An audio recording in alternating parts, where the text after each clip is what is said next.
Da li znajete дека во Македонија постојат две наоѓалишта на планински одбор Кривулј, и тоа на планината Јакупица на површина од околу 1400 хектари и на Шар планина над самото село Брезово на површина од 3 ари. И едното и другото наоѓалиште представуваат најјужна точка на простирање на овој бор на Балканскиот полуостров. Денешната површина што ја покрива борот Кривулј ни од далеку не одговара на минатото. Порано дрвото на овој бор нерационално се користело за добивање висококвалитетен ќумур кој се користел во ковачкиот занает. Слична е состојбата на овој вид бор и во другите делови од светот каде се среќава, особено на Алпите и Карпатите. Најновите сознанија, добиени при уредување на пороите, укажуваат дека овој вид во иднина ќе има и посебно стопанско значење. Ќе се користи како еден од растителните видови за уредување на пороите. Затоа денес во голем дел од земјите каде се среќава, се заштитува и се чува како природна реткост. Дали знаете дека во минатото, во зависност од јачината на зимата, Македонија населуваа 6 видови гуски од вкупно 9 колку што живеат во Европа. Во Македонија чести гости на зимување биле лисестата гуска и малата гуска. Овие гуски во однос на останатите се разликуваат по тоа што под очите па се до долниот дел на клунот се украсени со бели петна.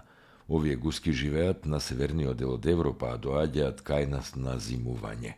Во нашата земја веќе одамна ги нема. Не поради нерационалниот лов, туку поради тоа што веќе нема каде да презимат. Единствено од родот на гуските која се гнезди овде е дивата гуска. Од овој вид гуска всушност потекнуваат питомите раси на домашната гуска.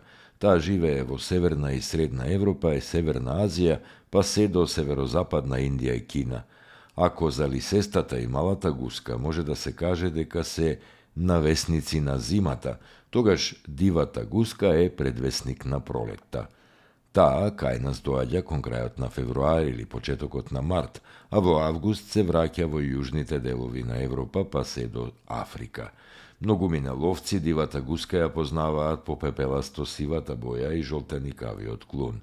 Се гнезди во шамак или блатиштата, терен препокриен со мочурлива растителност, претежно со трска. Поттаму и го добила името кај народот – шамачка гуска. Гуската е селица птица.